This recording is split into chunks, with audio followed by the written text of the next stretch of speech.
What's up, everybody? It's your favorite host, Jose Rose, and I'm back with another video, clearly.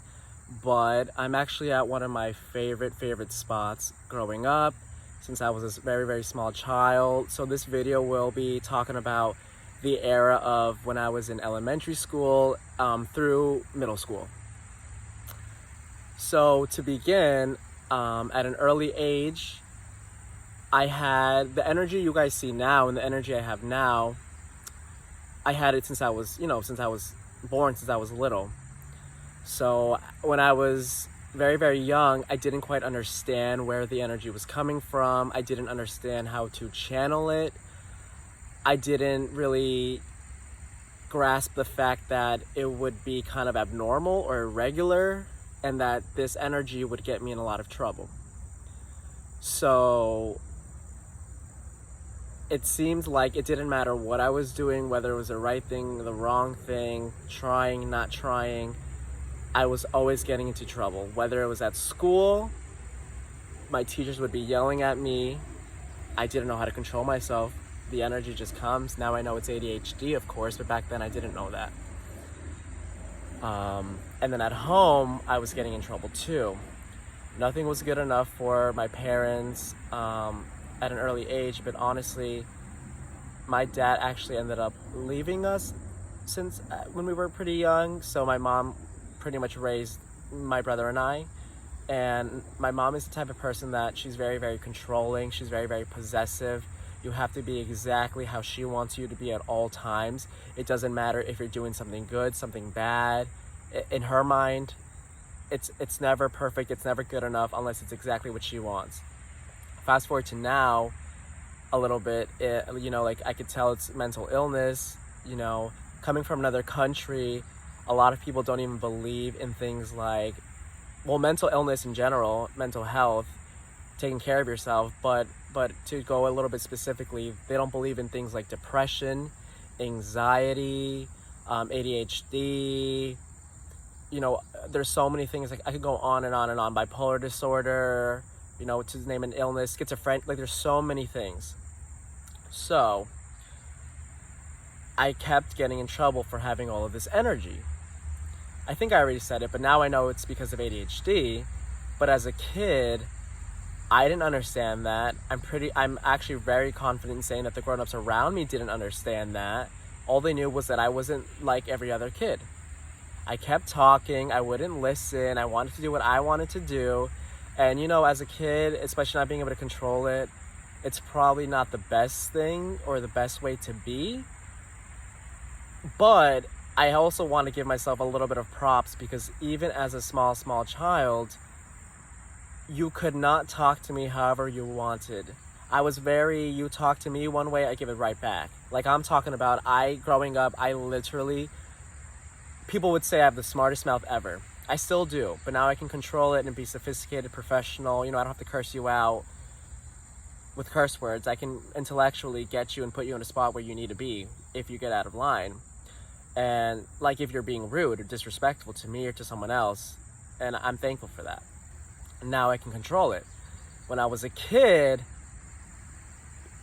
like you really could not talk to me however you wanted. Like you really could not. And I have a lot of stories, but I want to before I get into them, I want to kind of explain a little bit more of where I am. So I think I mentioned that I was at my favorite place in the whole world. If I didn't, now I did. And I tried really hard to get the background in it.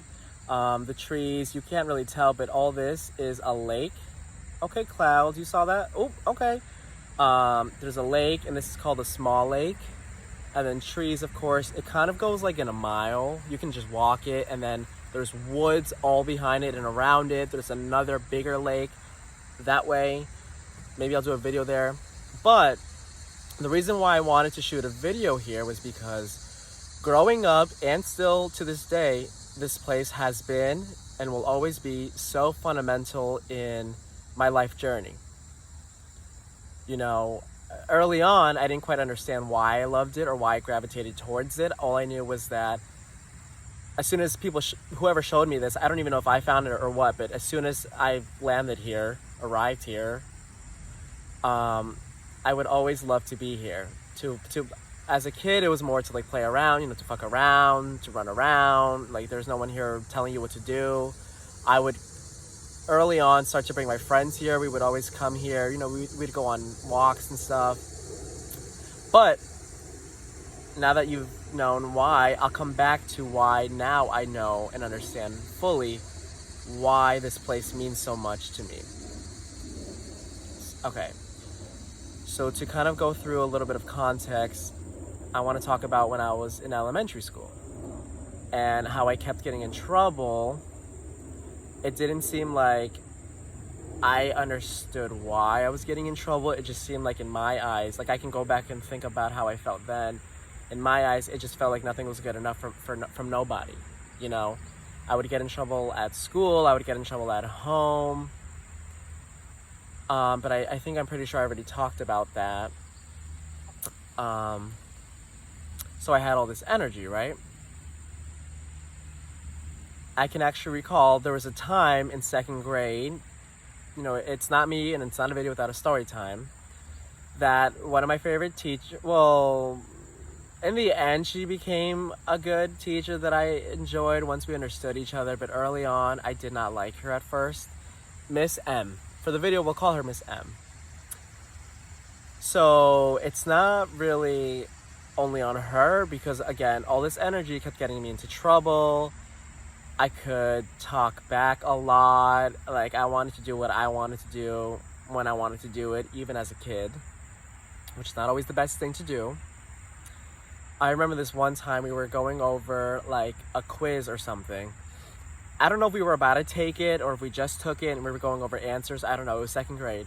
But I remember that I could not sit still. I did not want to sit still. I had some friends in the class and we just wanted to literally fuck around, not paying attention, do what we wanted. We were kids, Pretty bad kids, honestly. We were. But she was so fed up with me that she literally yelled at me. And even as a kid, I was like, okay, why are you yelling at me? Why are you talking to me like that? Like, are you okay? And she was so mad that she ripped she literally came up to me, ripped my, like, pamphlet or whatever, booklet, ripped that shit in half. I know, the audacity. I was like, even in second grade, I'm like, who does this bitch think she is? I did not say that, obviously, but she was like, get out of my class, go to the principal's office, and this would actually become a recurring theme from elementary school, honestly, throughout high school. I'll explain why when I get to different eras of my life, of course. Sometimes it was on me, and I can be honest with that. I didn't know how to act. I wanted to do what I wanted to do, but other times it was really authority figures overstepping, usurping their power, feeling superior because you're an adult. You can talk to a kid how you want. Well, you thought you could talk to whatever kind of kid how you wanted. Now reflecting, I'm actually really glad I was the way I was because I didn't let that slide. If I saw an adult or a teacher messing with a kid, I was the kid who would speak up and try to embarrass the teacher. Now, is that the best thing to do? Maybe not. But if you look at behind or where the heart was, maybe the delivery wasn't the best. Still, sometimes I'm working on my delivery, but my heart is always in the right place. I always wanted to look out for the underdog because I was the underdog. So I think we should I have a couple of notes here. I think we should dive into why and how this became a safe haven for me, this lake. So whenever I was getting into, all this turmoil was starting to begin, mind you, we didn't even, I'm really young, so it gets worse. But at this moment in time, since I was little, we were getting, my brother too, we were both getting, physical abuse, mental abuse, emotional abuse. Of course, the physical was more from my dad. Well, he also would be mentally abusive. Maybe I'll just talk about it because I just feel the need to do it. And then we'll go back to mom. So my dad, to give you an idea of what he was like, I remember being a small kid and for whatever dumb reason... Oh, wait. Okay, you know what? Trigger warning. Because I do want to give people trigger warnings whenever I talk about things that could be detrimental to their mental health, to their, healing.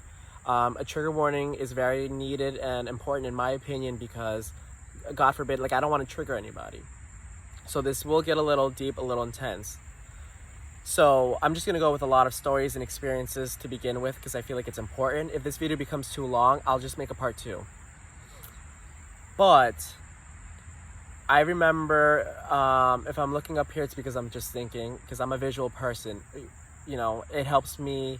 It's almost like I can take myself back and go back to when I was a kid. Whatever era I want to go back, my brain, I don't know why, but I can travel back and feel what I felt and remember things.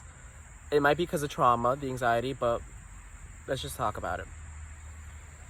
I remember a specific time that I don't remember exactly why, but for some reason, and this is going to sound so stupid to some of you, but remember, I was a really small kid. I don't remember what grade, what age, but I just remember being a small kid. The song Thriller by Michael Jackson, like, you remember when the door is creaking open and like that voice, that really deep, loud voice is just laughing? I forget if it's in the beginning of the song or at the end, but like that shit would just scare the shit out of me. Like, I don't really, well, I don't know why, but it was creepy to me. I didn't like it. My dad knew this. To give you an idea, my dad was the type of person that he enjoyed fucking with you. Like, he just did. I don't know if he was mentally unstable. I don't know if it gave him power. I don't know if to him he just really thought it was jokes. I don't know if it happened to him as a kid. I don't know. But to give you an idea, if I would act up, or even times when I wouldn't, I think it was his way of also like trying to make me fearless or something. Maybe he wanted me to be more macho, but he would literally make me sit, in a room. He would shut the lights off. I think he would literally hold me down. Like, okay, this can be triggering for people, so heads up. And he would literally blast that song and blast that part. I remember as a kid,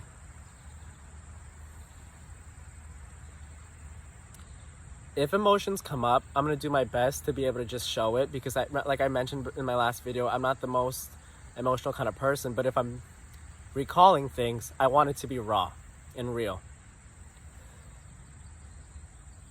I remember, like, literally just freaking out, being so scared that like this person, my father, would literally force me to listen to this. And I know some of you might not understand the severity of it, and I understand that. This is not the worst story I have, but I need to share it. I remember, like, I don't know if fidgeting is the right word, but like literally just trying to get the fuck out of the room.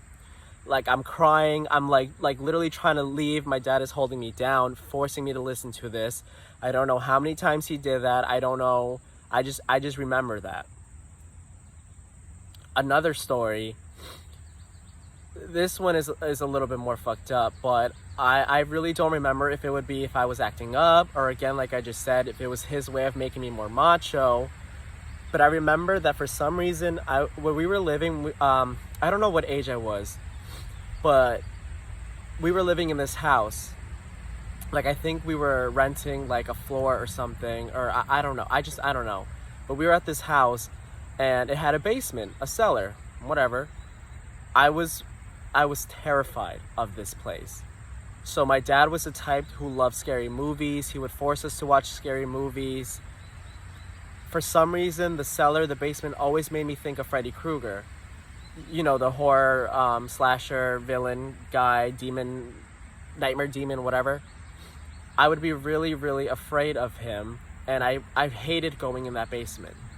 My dad would literally lock me, push me to go into the basement. There were stairs, of course. Turn the lights off. I think they were turned off from the outside too, but I don't really recall. I just know I couldn't turn them back on. He would shut the lights off, close the door, hold it closed or lock it. I would be in there screaming, kicking, wanting to get out.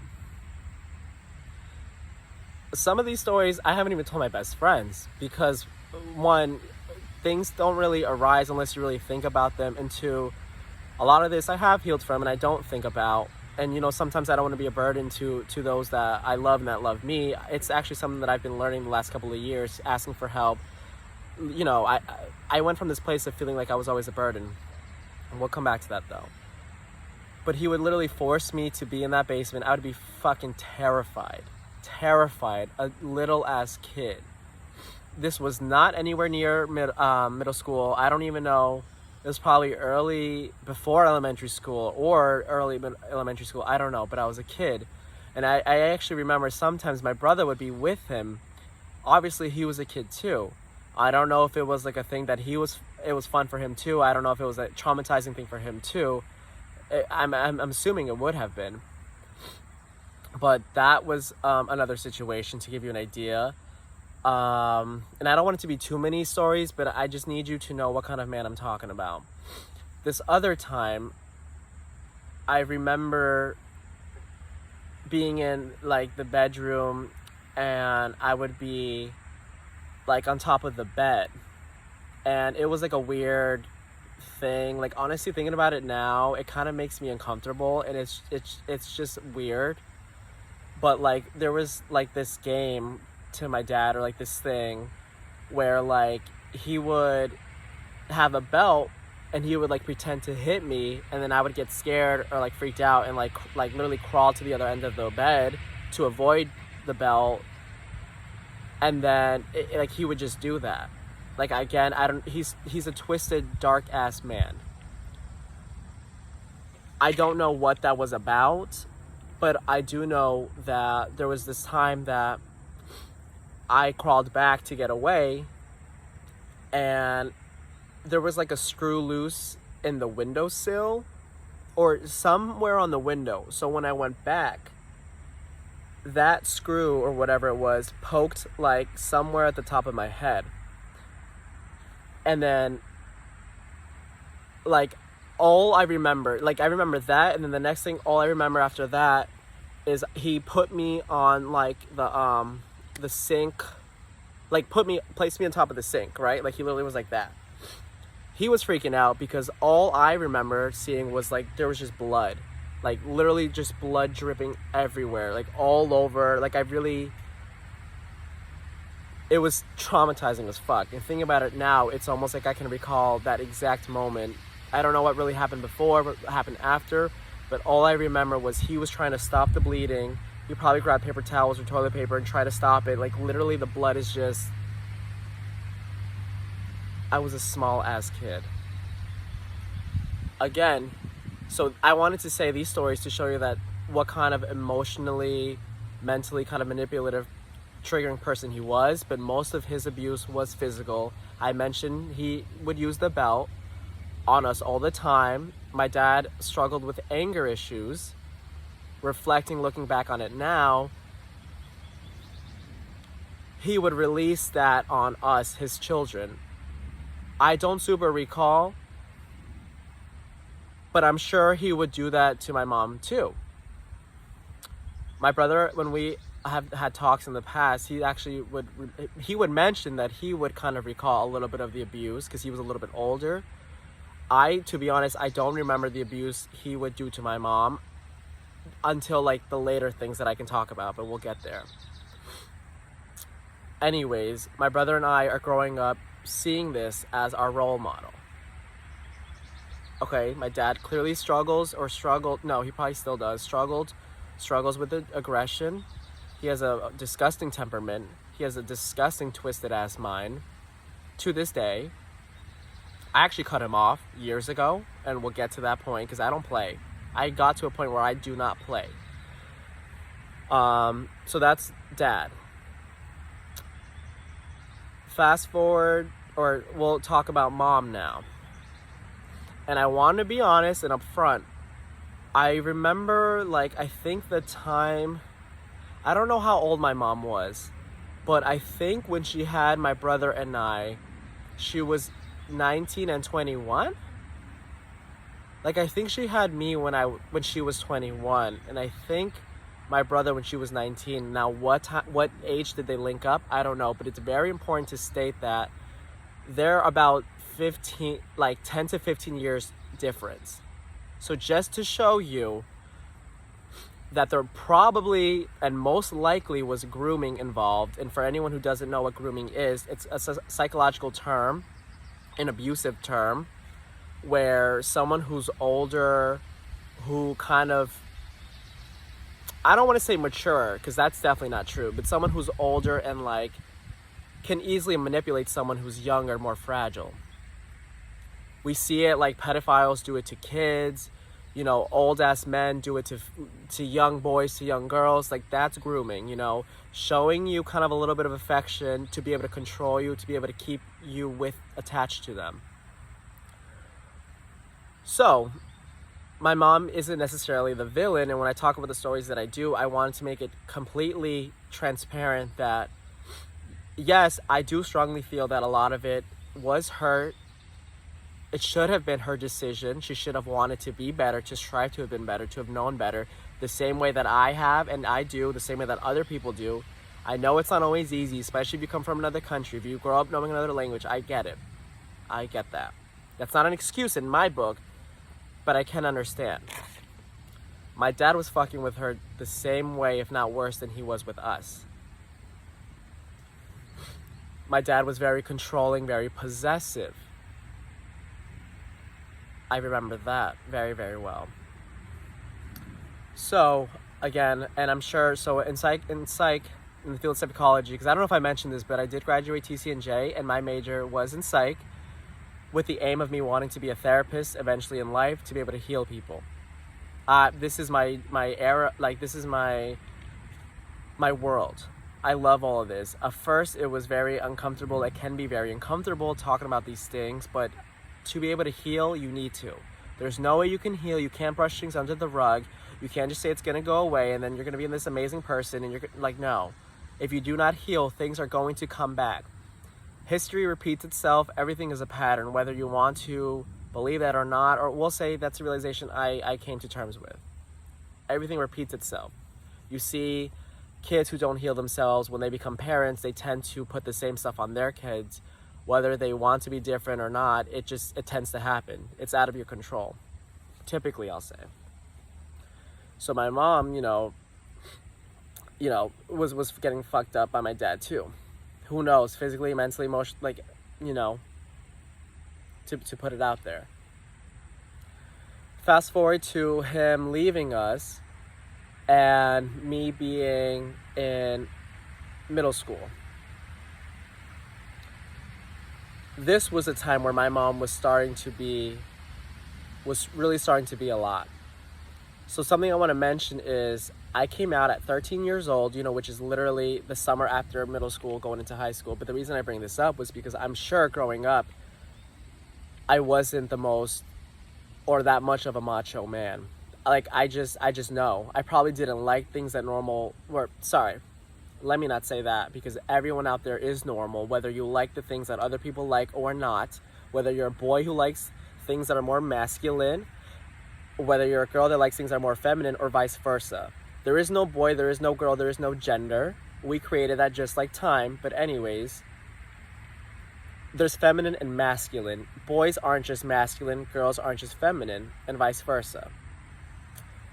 I think my parents started to see that and kind of didn't want to admit or own up, but I think they kind of saw, damn, my foot fell asleep, fuck.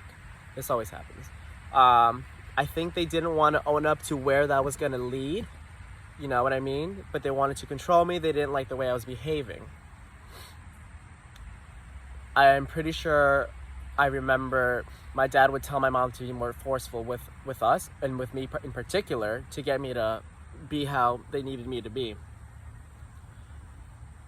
My mom, I'm understanding this now because I can reflect and think back, and I've learned the things that I've learned and healed the parts of me and are healing that I needed to and are going to. But she didn't like who I was becoming. Very early on, she did not like it. I already mentioned I was the more, out of my brother and I have always been, and at an early age, the most vocal person. I didn't want to do every single thing my mom wanted, because if something didn't make sense to me, it just didn't make sense to me. And at an early age, I knew that. Honestly, I didn't quite understand the fundamentals of it as I do now. But my brother would be the type, or we'll say in my eyes, that yes, he would do bad things and break the rules and all that, but he would like, to me, it was almost like my mom was controlling him. They had this kind of relationship where, like, remember, he was older, so could he have understood more about why mom was the way she was? Possibly. But it kind of became a thing where it was like them against me. Don't get me wrong, we would all fight. Me and him would fight. Him and mom would fight. Be explosive fights. Me and mom would fight. All of us would fight together. Like, but it would always, when sides were picked, it usually was like a them versus me type of thing. Early on, my brother knew that, the struggle with identity, that, I can say now I'm gay, but back then I couldn't say that when I started to understand and when I started to realize this. But before we kind of get to that, my brother would be the type that if he, just like my mom, if he was having a bad day, if something happened to him, if he had all this energy he needed to release, to let go of, I was the scapegoat. Remember, in psychology, I don't know if I mentioned this, and yes, I am going to keep referencing that because it's a real science. It's a real thing. Like, a lot of things that you guys observe in reality, in life, come from psychology. A lot of things. And maybe we'll talk about that later. But just like my mom couldn't really stand her ground against my dad, against her husband, it was like a similar thing with my brother. So who would be the scapegoat? I said it was me because I was younger, I was smaller. It's the thing that, if you notice, people tend to do. I don't know if it's like a psychological thing where you feel more superior or you feel more comfortable, it's more safe for you, but in your mind it's like it's more acceptable for you. Like someone abusing pets. If they're getting in a fight with their spouse or with their kids, maybe not wanting to put their hands on them, but then you see them hit the dog, kick the dog, slap the dog. It's a similar idea. So he would come home, and I remember he had anger issues too. Anxiety issues too, and I still see them to this day. The anxiety, the anger, I don't know, he will never be able to unleash anger on me. Because now I can hold my ground, now I can hold my own, and I don't mess. But back then, I didn't quite understand that. So he would kind of put his anger issues on me. I remember a lot of stories, a lot of abuse, and maybe I'll talk about that when I can talk about the bond of us later on. But for right now, this video's already at 28 minutes, and I want to, let it flow, but kind of be organized with this too. Maybe I will say this one story. But to show you how emotionally traumatizing he was, or learned to be, or became, or whatever you want to call it. This might sound kind of silly, but I was a really, really young kid. And remember, I loved animals, but early on, I had stuffed animals. Like, I loved my stuffed animals. Like, to this day, I think I still have them. I definitely still have my Build-A-Bear that is starring in the story. But he had it was like a beagle Build-A-Bear. Shout out to Build-A-Bear. Well, actually, you better sponsor me. But he had this really cute flannel pajama set. Short sleeve, like pajama shorts. I was obsessed with my Build-A-Bear. I literally loved it like it was my child. Like it was my real pet. Like, I still have it, like I said. My brother knew how to fuck with me. A little bit of a warning. I remember this time, I don't know if we were fighting. I honestly don't know if he started the fight, if I started the fight. Because don't get me wrong, like I've mentioned before, I am not a saint. I was not always just like all this is happening to me. Like sometimes, remember, these were my role models. I was learning to be like them. And I don't want to negate the fact that I was like that, but I do want to remind you guys that I was the child, the smaller child. Yes, at one point we were both kids, but this story I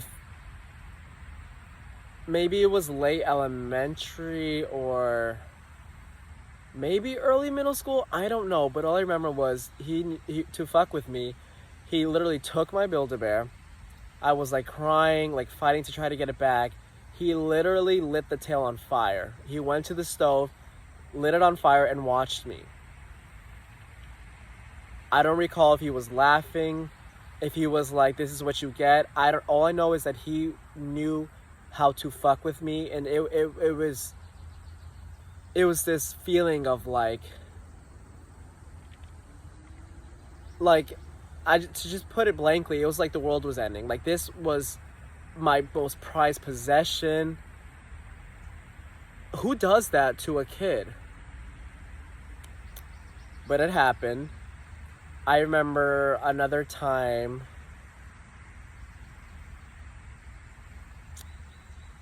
Yeah, it's important for me to be honest. I remember another time that we were fighting. I was standing my ground at this point. I was hitting back, fighting back, trying to. But he was still bigger than me. He was stronger than me. Just due to age, sadly, But I remember that we were fighting. We lived in this apartment. I already mentioned growing up in Princeton. We lived in this really tiny ass apartment. But there was a time where he was choking me. He literally put his hands around my neck to the point where, for me, I could not breathe. And I do remember my mom being there, freaking out, crying, and her not being able to control him. At this point, my brother could easily overpower my mom. She was afraid of him, but she still had the audacity to tell me, "Well, why do you mess with your brother? Well, why do you do this? Why do you do that?" Not, "Don't choke your brother. Why are you doing that?" No, it was "What did you do to him?" This was the dynamic. This was what it was like. To give you another story, and I think this was at some point in middle school. I don't know, but it was before I came out, obviously. I remember starting to kind of learn or know what being gay was. And we had this very old ass desktop, like this very old ass desktop. I was at home by myself, and I was typing up like I typed in gay on like Google or something. I think I was like trying to get more information, trying to see like, okay, I hear about this, like, is this what I'm starting to feel like? Fast forward now, yeah, obviously, yeah. But I didn't know that. But what I did know was that my brother came home. Yes, I try to get off the page. I didn't even know about history, FML, but he caught me, and I don't know if he told my mom or if he just used it against me. Like, he would like call me a faggot, and like, he would just fuck with me. Oh my god, the word faggot would be tossed around all the time. So annoying. Sometimes it still does, but now I'm like, you shouldn't say that. But he caught me. Embarrassing. But he would use that against me. And now let's just fast forward to, oh my god, no, this can't have my coming out story too. Anyways, we'll fast forward to after I come out. There we go, and the story will be another video. So, what I will say for context is, prior to, but 13 years old is exactly the age I decided to come out to my mom. So we're just gonna say, to keep it short, I came out. That same day, I even had a friend with me. Shout out to M. Because I'm going to be smart about not saying names. I kind of effed that up in the first video. But shout out to M, who we still kind of talk. We're not as close or anywhere near we used to be, but it takes two for friendship or connection to last. I'm not going to do all the work always. But she was there with me. But shout out to for being able to be like, I remember her thinking like it's weird for me to be there. And I actually dated her. before I came to terms with my sexuality, I actually used to date. Okay, another story. Literally, the day I told my mom, she acted as if I did not say that. She acted like it just went in one ear out the other. It was almost as if I said, I like the color blue. Was it because a friend was there? Was it because she didn't know how to feel about it? Was it because her world was probably came tumbling down because... Wait. No, I should say this for the other video. Okay. Anyways, yeah. Say this for the other video. Anyways, this is all the abuse that I was going through up until and throughout middle school. Because remember I said earlier, elementary through middle school. This was the era. All this abuse, to give you a kind of a quick grasp of what I was going through, is what slowly led me to feel more relaxed, more at home here. To me, this has been my first and honestly my only home that I've ever had. This is where I feel comfortable being at. So I do still live at home. Throughout and post-college, well, I got a scholarship, so I was living on campus because I worked my ass off and I was able to get a scholarship. But that lasted the first 2 years. But we'll talk about that later.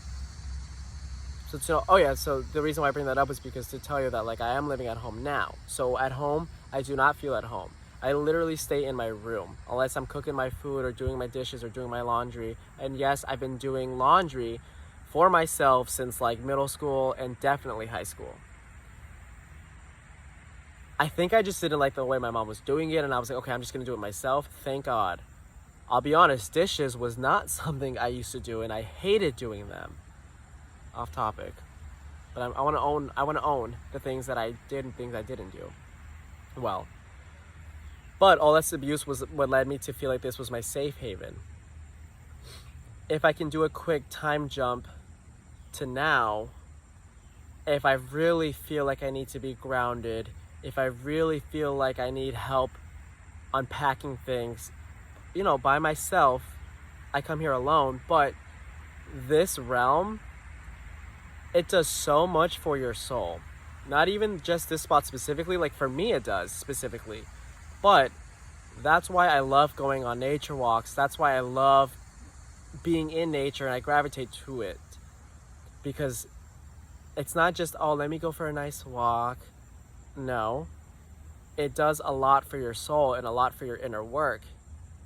If you haven't done it, give it a try. And no, do not bring your phone. No, do not just do it with headphones. You can if you want a little bit, but to really feel immersed and to really get the experience, trust me, you gotta learn to be mindful and present. If you're not used to it, it's gonna take time. It took my entire life, I'm 25 right now, to be able to sit down, to be able to be present, to be able to really enjoy everything, to be able to clear my head if I need to. But it just does something to my soul. It just does. And I hope it does something for everyone out there. If it doesn't, maybe there's something else that does, but nature is it. It just is. So I love coming here. Ergo, today, I don't know, maybe it was like going through a lot of stress just in general. Like, I actually love my job. I really, really do. Maybe I'll talk about what it is and what I do later. But, if I feel really tired, it's almost if I feel like I need to be rejuvenated or like a reboot, a system reboot, this does it to me. All nature places, but this specifically, I haven't been here in like a good amount of time.